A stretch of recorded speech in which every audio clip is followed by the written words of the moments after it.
안녕하세요. 연구 읽어주는 박사 경기복지재단 김춘남 박사입니다. 제가 여러분들께 읽어드릴 연구는 메타버스 시대 노년을 위한 디지털 리터러시입니다. 오늘 여러분들에게 소개해드릴 내용은 주로 왜 지금 메타버스인지 먼저 설명을 드리고요. 메타버스 세계와 현실 세계를 다시 한번 확인하고 메타버스 시대 노년을 위한 디지털 리터러시에 대해서 여러분들과 내용을 공유하도록 하겠습니다. 먼저 고령화 시대를 빼놓을 수 없는데요. 인생 100년 시대라고 해서 최근 국가별로 2007년에 출생한 경우라고 하면 50% 이상이 도달하는 기대 수명이 100이 넘는다라는 데이터들이 나오고 있습니다. 그래서 일본 같은 경우만 해도 107세, 미국, 영국은 104, 103세 이렇게 100이 넘는다는 거죠. 2007년에 태어났다고 하면 지금 중학생일 텐데요. 이들은 인생 계획을 세울 때 100년을 이제 기준으로 세워야 된다. 이제 이런 말씀을 좀 드릴 수 있겠고요. 그래서 지금 일본 같은 경우는 초고령 사회에 진입을 했죠. 그래서 그들은 100년 시대에 관련된 다양한 대응책을 마련하고 있는데요. 그 중에서 제가 자료를 찾다가 눈길이 좀 갔던 부분을 여러분들에게 공유하고 싶어서 말씀을 드리는데요. 그러니까 주로 교육에 대한 무상화를 강조하고 있고, 또 눈길이 갔던 부분은 산학 연계 리커런트 교육이라고 해서 사회인이면서 학교로 다시 되돌아가서 교육을 받는 이런 것들을 이 100년 시대의 어떤 대안으로 말들을 하고 있다. 이제 이런 말씀을 좀 드리겠습니다. 그리고 이제 오늘 여러분들하고 메타버스 시대 노년을 위한 디지털 리터러시 이런 주제로 또 보고서 포커스 내용을 여러분들에게 전달하는 이 지점에서 아날로그라는 말 들어보셨고, 또 디지털 네이티브 세대 들어보셨죠. 그래서 이 아날로그 세대와 디지털 네이티브 세대 간의 소통도 상당히 어려움이 많습니다. 그래서 특히 노년층 경우에는 이 디지털 기기, 새로운 것들이 나왔을 때 이것들을 또 익혀야지만 또 그들과 소통을 할 수 있는 하나의 툴이 된다. 이제 이런 맥락으로도 접근할 수 있는데요. 오늘 제가 여러분들에게 메시지로 좀 전달하고자 하는 내용도 이런 소통의 의미가 많이 담겨져 있고, 뒤에 가서는 그런 말씀도 좀 더 드리도록 하겠습니다. 그럼 먼저 이 메타버스가 무엇인지 이거에 대한 말씀을 좀 확인을 하면요.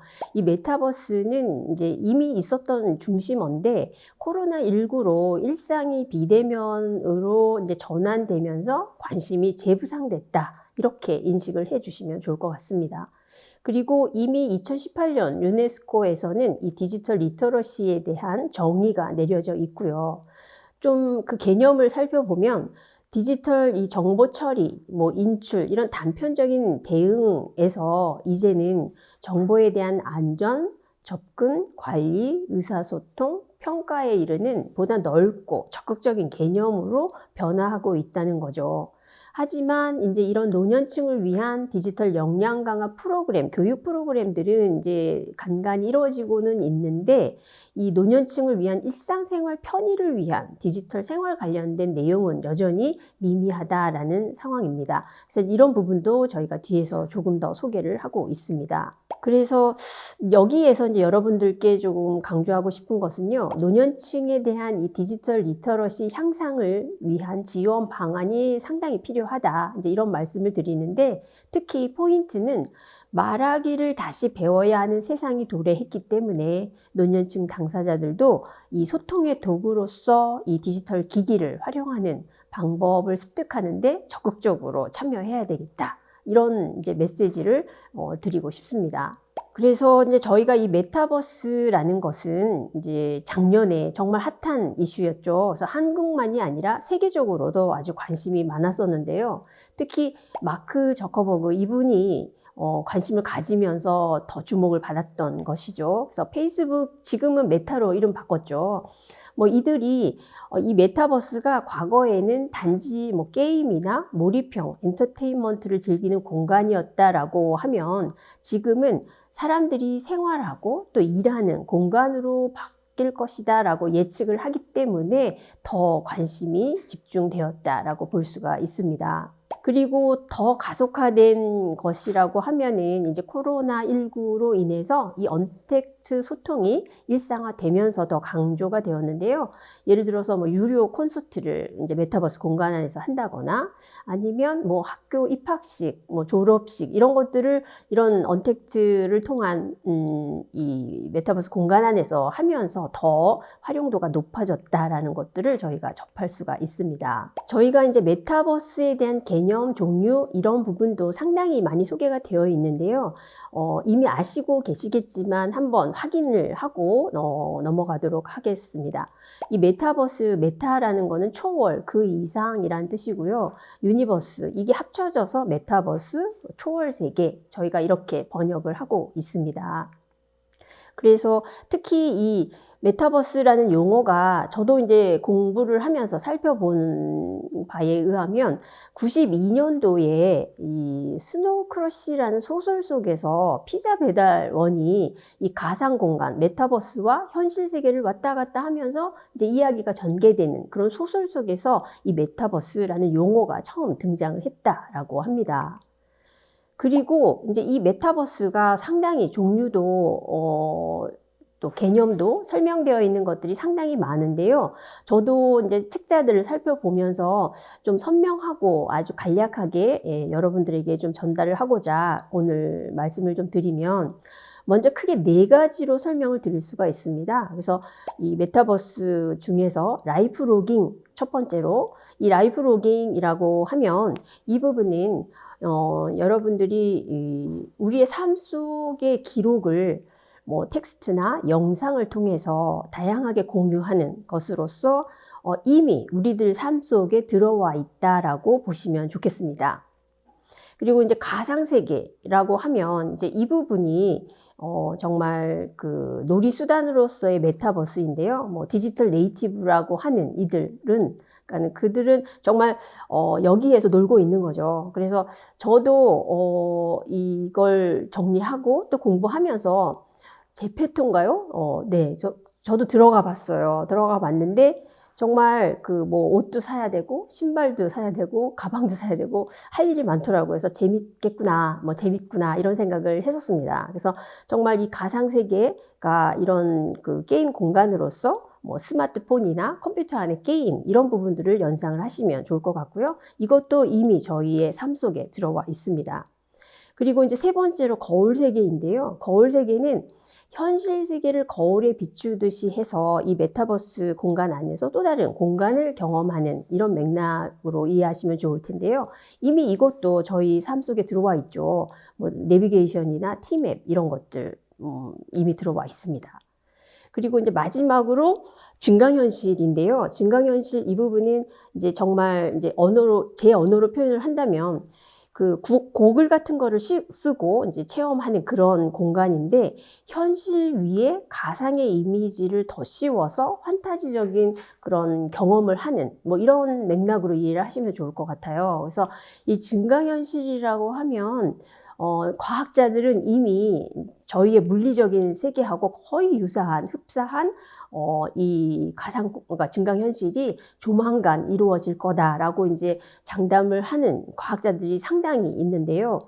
그렇게 되면 정말 저희들이 그 물리적인 공간하고 이 메타버스 공간에 2가지 공간이 생기는 거니까 경험할 수 있는 공간이 늘어나는 차원에서는 상당히 긍정적으로 봐야 될 텐데 또 노년의 입장에서 보면 또 새로운 기기도 또 학습을 해야 되고 또 익혀야 되고 뭐 그런 것을 또 고민을 하는 지점들이 발생을 하는 거죠.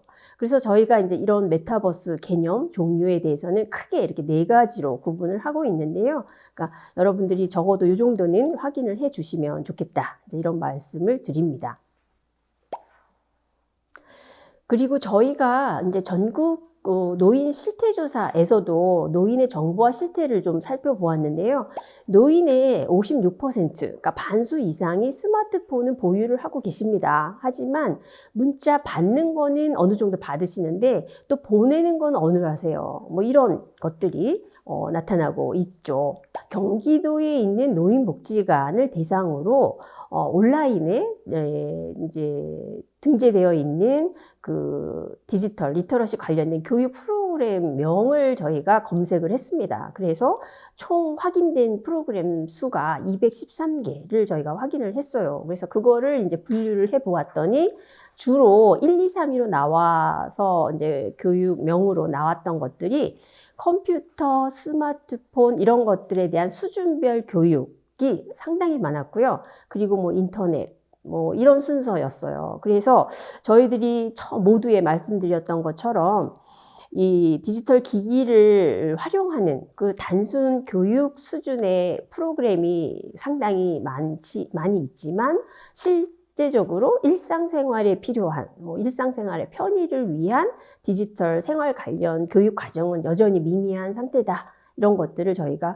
확인을 했습니다. 그러면서 이제 저희가 디지털 시대를 살아가는 노인을 위해서 3가지 역량을 이 디지털 리터러시 교육협회에서 제시를 하고 있는데요. 상당히 의미가 있어서 저희 이 포커스 보고서에도 담았는데요.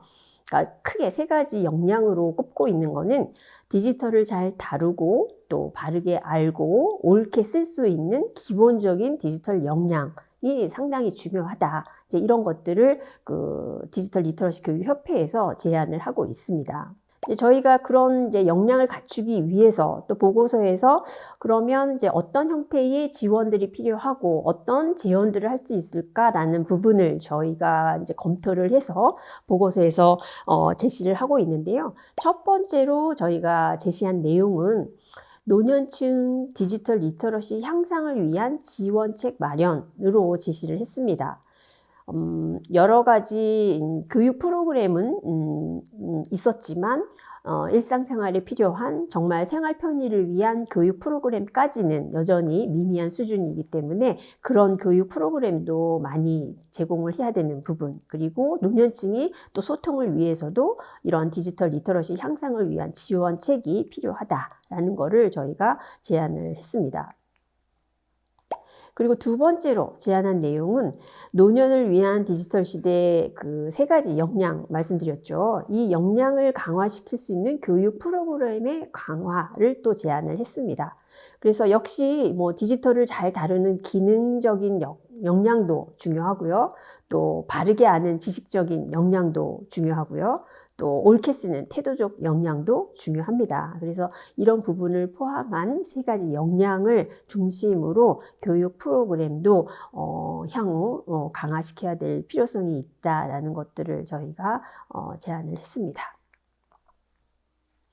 3번째로는 이제 디지털 기기를 소통의 도구로 활용하는 적극적인 노년의 자세가 요구된다라는 것을 제안을 했는데요. 모두에서도 말씀드린 것처럼 말하기를 다시 배워야 하는 세상, 이건 제 말은 아니고요. 메타버스 김상균 교수님께서 이 말하기를 다시 배워야 하는 세상에 도래했으니 소통을 위해서라도 이 디지털 기기를 잘 활용하자, 이렇게 말씀하신 게 상당히 공감이 갔고, 또 노년층에도 또 뭐 50, 60 세대도 젊은이들도 필요한 부분이지 않을까, 이런 생각을 하게 됩니다. 그래서 노년 자체도 뭐 아날로그로 나는 이것으로 뭐 충분해, 뭐 이렇게 말씀하시는 분들도 계셨긴 하는데요.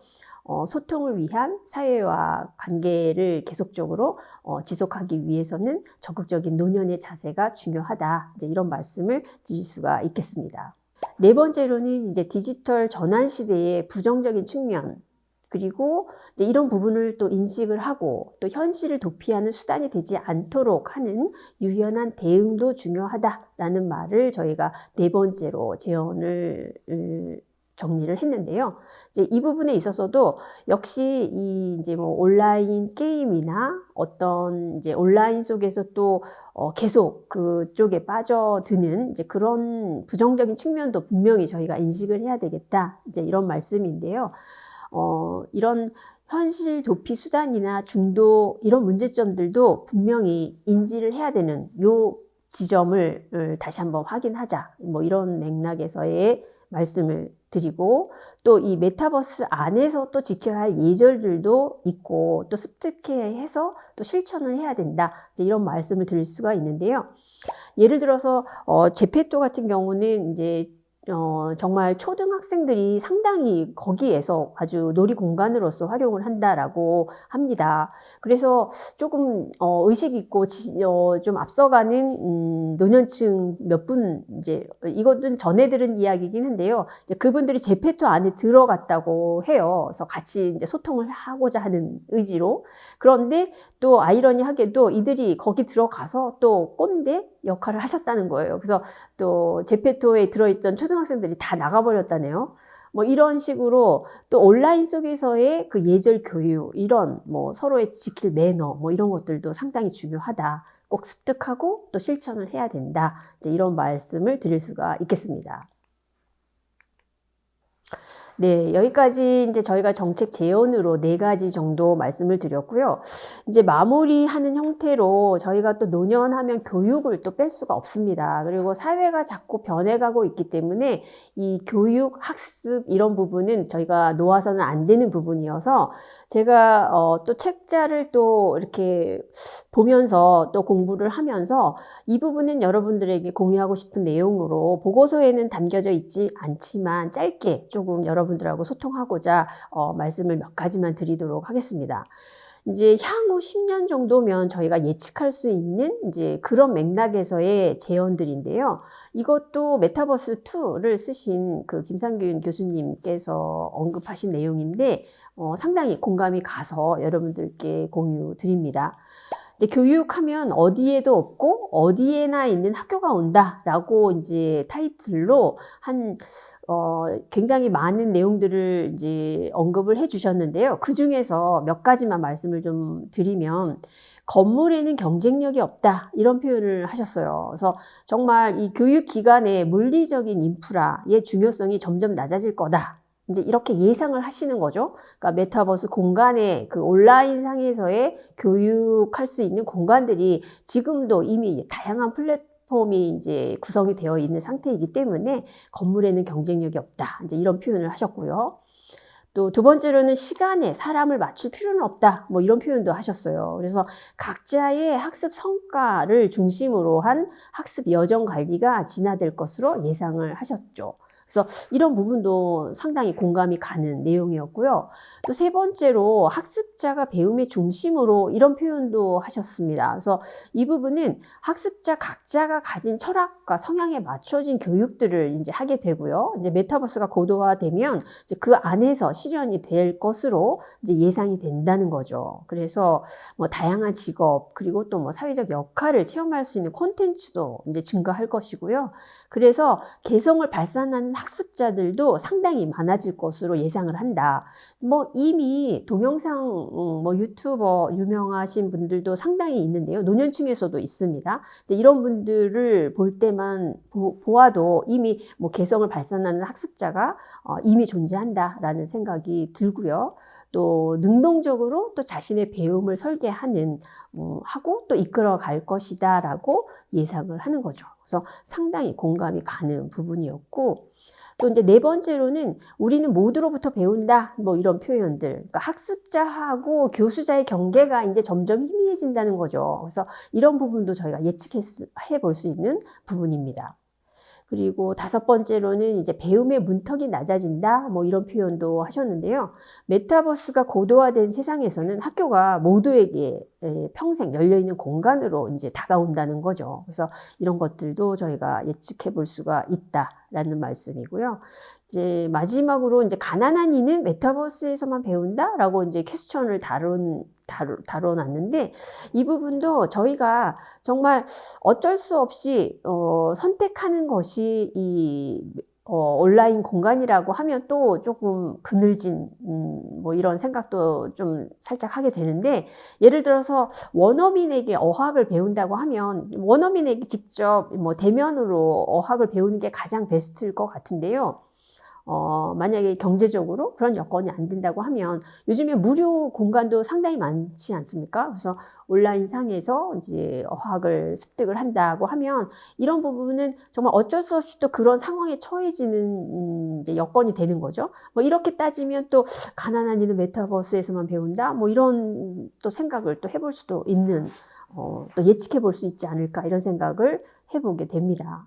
그래서 이제 저희가 여기까지 말씀드린 이유는 이제 특히 노년층 경우에는 사회가 정말 하루하루 바뀌어가고 뭐 1초 단위로 요즘 바뀌어가고 있다고 하니까 이제 이런 변화하고 있는 사회 속에서 또 뭐 앞서 말씀드렸던 디지털 네이티브 세대와 아날로그 세대가 서로 소통하기 위해서는 이런 디지털 기기를 잘 활용해서 소통의 툴로 활용을 하면 상당히 의미가 있겠다. 그러려면 이 교육의 역할을 빼놓으면 안 되겠다. 이런 맥락에서 조금 여러분들하고 공감이 갈 수 있는 내용들을 조금 몇 가지 가져오면서 말씀을 드렸습니다. 그러면 이제 지금까지 다양하게 메타버스에 대한 이제 종류며 개념이며 또 사회가 변화하고 있다는 말씀을 좀 드렸고, 또 이 메타버스 공간 안에서의 어떤 식으로 또 지금 현황 이런 부분들 이제 같이 말씀을 좀 나눠봤는데요. 저희가 이제 정리를 한다면 오늘 여러분들하고 이런 포커스 주제로 말씀을 나눈 그 중점적인 포인트라고 하면 이런 물리적인 현실 그리고 디지털 현실이 이제 조만간 우리들 곁으로 다가온다는 거죠. 이미 뭐 다가왔다라고 하는 분들도 계시기는 하는데요. 그러면 저희가 그만큼 경험할 수 있는 공간이 많아지는 거고, 또 경험을 하는 것이 또 소통을 하기 위해서는 이런 디지털 기기를 잘 활용하는 것들이 중요하다. 이제 이런 맥락에서 앞서 말씀드렸던 것처럼 말하기를 다시 배워야 하는 세상이 도래했기 때문에 저희가 노년층이라고 해도 뭐 나는 아날로그로 좋게 뭐 이런 아날로그를 무시하거나 경시하는 태도는 절대 아니고요. 아날로그와 디지털이 같이 갈 수 있는, 그러기 위해서는 이런 디지털 기기를 잘 활용할 수 있는 교육 받는 자세 내지는 그 온라인 속에서 메타버스 공간 안에서의 또 매너 뭐 이런 것들도 적극적으로 학습하고 또 참여하고 배우고자 하는 그런 의지들을 노년층에서도 분명히 가져야 되겠다. 이제 이런 말씀을 마지막으로 여러분들에게 드리고자 하는 그런 메시지라고 할까요? 그런 내용들을 담아서 여러분들께 포커스로 내용을 정리를 했습니다. 지금까지 연구 읽어주는 박사 김춘남이었습니다. 감사합니다.